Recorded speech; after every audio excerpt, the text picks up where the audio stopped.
போணுமா? இவன் தாவீது எங்க தேடி போனா? எப்படி? அடுத்ததான் சொல்லுங்க. ஏகோத் வாசிங்களேன். 7ஆம் வசனத்தை வாசிப்போம்.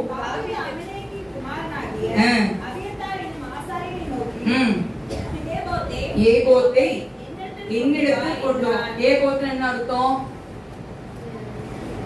ஏகோத் ஆசாரனுடைய உடைகள், சரியா? அதுல என்னெல்லாம் இருக்கும்? அந்த ஸ்டோன்ஸ் எல்லாம் வச்சிருப்பாங்க, 12 கற்கள். அந்த ஸ்டோன்ஸ் நிறைய, அந்த இளநீல நூல் எல்லாமே நிறைய என்ன பண்ணிருப்பாங்க, அந்த ஏகோத்தோட ட்ரெஸ்ஸஸ். இப்ப அது அபியத்தார் ஆசார் என்ன கொண்டு வர சொல்றாரு. இப்ப எதை கொண்டு வர சொல்றாரு? ஏகோத். யாரோட சன்னிதானத்துக்கு போயிருக்காரு? இப்ப தாவீது யாரோட சன்னிதானத்துக்கு? தேவ சமூகத்தை தேடி போனார். ஆமென் சொல்லுங்களேன். யாரோட சமூகத்தை தேடி போனாரு? இப்ப யோசிங்க, தாவீது மேல தப்பே கிடையாது. தாவீதுக்கு அதுக்கு சம்பந்தம் இருக்கா? தூக்கிட்டு போனவனை வச்சு ஒரு சம்பந்தம் இல்ல. 600 பேர் என்ன பண்றாங்க? கள்ளத்துக்கு யார் அடிக்க நிக்கிறானுங்க? தாவீது அடிப்பதற்காக நிக்கிறாங்க. இப்ப நம்ம மேல ஏதோ தப்பு இருக்கு அப்படின்னு வச்சுக்கோங்க. தப்பு இல்ல, தப்பே இல்ல. நம்ம என்ன பண்ணுவோம்? போய் 10 பேர், இப்ப நீங்க எல்லாரும் தப்பா சொல்லிட்டீங்க, என்ன தப்பா புரிஞ்சுட்டீங்க. நான் போயிட்டு ஜான்ட்ட போய், ஜான் நான் தப்பு பண்ணல, ஜான் அப்ப நான் தப்பு பண்ணல, ராகுல் நான் தப்பு பண்ணல, ஆனா நான் தப்பு பண்ணல, நான் ஒவ்வொரு வீட்டுக்கு தட்டி தட்டி சொல்ல முடியுமா?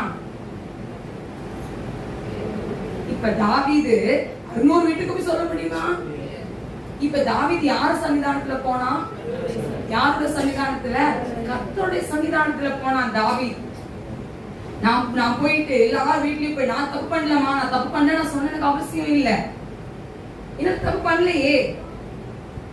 ஆனா இந்த தாவீது கையில, எல்லாரோட கையில என்ன வச்சிருக்கானுங்க? கல்ல வச்சிருக்காங்க அடிக்கிறதுக்கு. ஆனா இவன் அதெல்லாம் பொறுப்பெடுக்கல. தாவீது, நீ கல்ல வச்சாலும் சரி, என்னை தூக்கி போட்டாலும் சரி, நான் யார சன்னிதானத்துக்கு போயிருக்க போறேன்? கர்த்தருடைய சன்னிதானத்துல போய் நான் இருக்க போறேன்னு சொல்றேன். ஆமென் சொல்லுங்களேன், ஆமென் சொல்லுங்களேன், ஆமென் சொல்லுங்களேன். இந்த 5ஆம் வசனத்தை வாசிப்போம். இல்ல 6 வாசிப்போம். தாவீது மிகவும் நெருக்கப்பட்டான். சகல ஜனங்களும் தங்கள் குமாரர் குமாரத்தி நிமித்தம்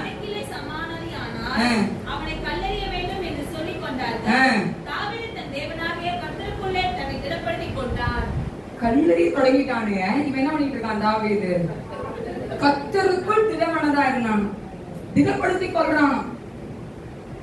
உங்களை பாயிண்ட் பண்ணி நீ தான் தப்பு பண்ண அப்படின்னு சொன்னா நீ என்ன கூடாதாங்க?